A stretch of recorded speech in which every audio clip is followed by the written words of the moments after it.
All right, another season here at Burandt's Backcountry Adventure. One of the things that I love doing each and every year, as you guys know, is building sleds, especially for me personally. So I wanted to do a quick walk around on what I'm riding primarily this year. We still have the mega lightweight build that we're almost finished up with, but this is kind of my everyday sled, a sled that I use for guiding, and we'll do a quick walk around and let's check it out. So my goals and ambitions are pretty much the same every year. Make something light, easy to ride, gets up on top of the snow, and gets to the top of the mountain. So let's just go through the whole list, okay? Let's start with the heart of the machine, which this is a 165. It started life as a Chaos, but that doesn't matter. It kind of changed everything anyway. But just guys, I got to reiterate this. The stock snowmobiles, as you hear me say, and it's not because I'm freaking sponsored and I get paid to say this, it's actually like the real deal. A stock 165 boost is like the most capable machine you can do. And like I always say, it's way easier to screw these things up and make them worse than stock than it is to make them better. So a lot of the components on here that I'm going to be going through, it's taking a tremendous amount of time to get the right combo to make things, in my opinion, for what I do on the snow, an improvement. So let's start with that. Weight wise, okay, I'm a big weight guy. Anytime we can take weight off of the sled, it makes it easier to ride. So the big chunks this year, again, I'm running the Zero composite carbon hood. I'm running, again, I've been running these since, I was thinking about this the other day, I think 2011 was my first carbon sled, carbon fiber skid frame. So running the carbon skid, silencer. On my guide sled, I'm actually running the SLP, and then on my lightweight sled, I'm running the Diamond S. Both those silencers I have found to work extremely well. I like the deep snow performance of the SLP. I like the sound, I like the functionality, so everything works really well there. Another lightweight item is Fox Shock. So this year, again, and I can never go back, I'm running the IQS lightweight Burandt series. One thing that I kind of skipped, so I started off the season with a 165 Chaos with the limiter sucked down, and this sled has so much power traction that even with the limiter strap sucked down, I was running into issues with lockout in that very steep, gnarly stuff of the front end wanting to lift it a little bit. So I actually have switched back to a Pro. I used to be 100% a Pro guy versus Chaos, and then I kind of did a little tangent going to Chaos, and now I'm back on a Pro. And really what dictates that is the type of terrain and snow you ride and what your agenda is on the mountain. This year I'm really liking the Pro platform. So IQS and a Pro, and then another big feature, and that's kind of unique to my sleds, is the Skins 9.5 gallon tank. Unfortunately, we don't have anything available for the Matrix chassis. This is something that I've taken off a bunch of my mod sleds over the years. This is the same tank I've ran for the last, I don't know, 3 or 4 seasons. It's, again, cool. It's got the oil integration. It holds 9.5 gallons. It's got a lightweight, low profile seat, narrows up the chassis a little bit. Something that I really like from a feel perspective and weight perspective on my snowmobile. So as far as the lightweight stuff, those are kind of the big ones. The alternative impact spindles, those are another one. I like outboard weight. That's one, a pound on each side with just the spindles.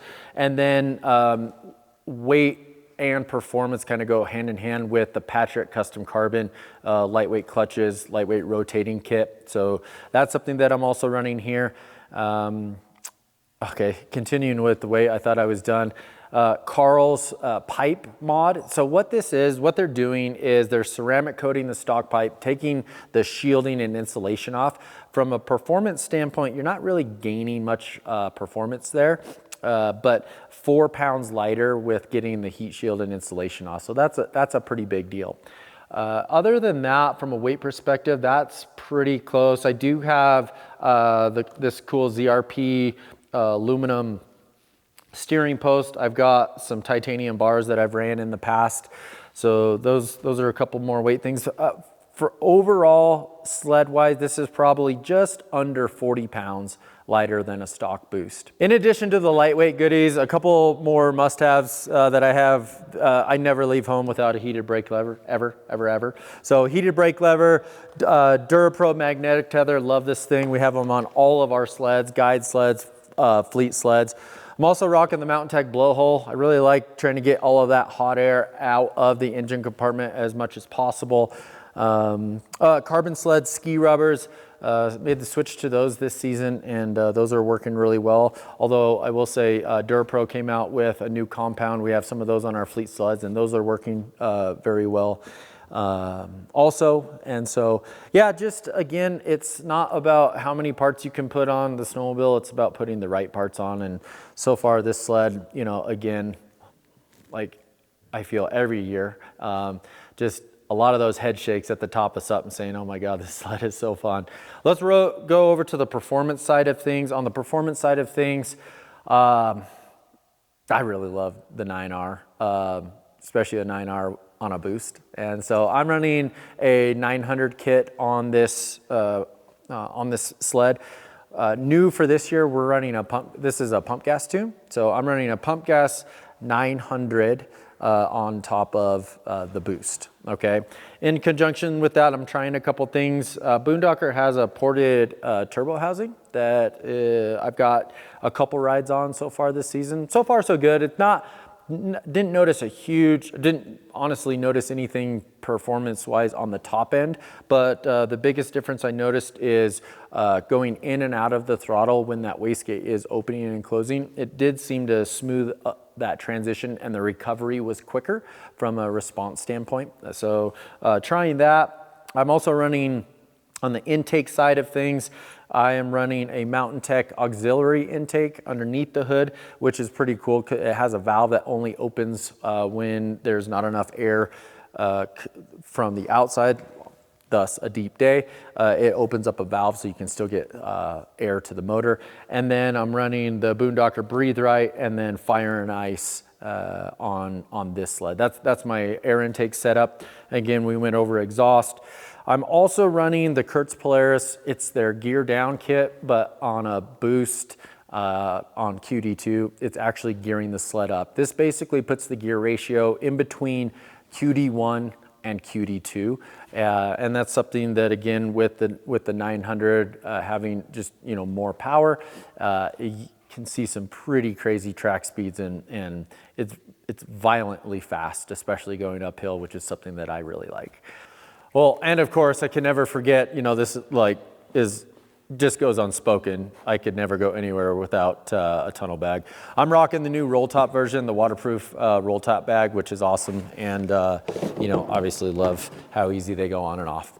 One big change that I did this year as well is, so I've been running shorter tunnels with my 165, and this year, there's advantages and disadvantages to both, but the big advantage I found last year riding like a stock Boost was having, I mean, the short tunnel on a Matrix is pretty perfect for what I'm trying to do. And the reason I say that is because with the short tunnel, what I was running into as I was side hilling and traversing stuff, sometimes, especially in that steep stuff, that tunnel not being back there, the sled would want to wash out a little bit and or really like come out of the snow when I was doing bow ties or re-entries. Having the tunnel back there actually, I found, would help me in the steeper terrain. So this year I left the stock / tunnel, and so far I'm really liking that. It hasn't affected me on the re-entries and bow ties and hopovers and all of that stuff. And so definitely working on that. And, you know, cosmetically, man, Arctic FX, once again, with just an insane, you guys know I love the old iron stuff. XCR, in my opinion, was one of the coolest schemes or liveries from Polaris back in the day. And so Arctic FX did a bunch of work to make this happen for me on this. So I think that's it. That wraps up my guide sled build for this year, which is basically, you know, a fire breathing 900 boost lightweight that makes me smile each and every day.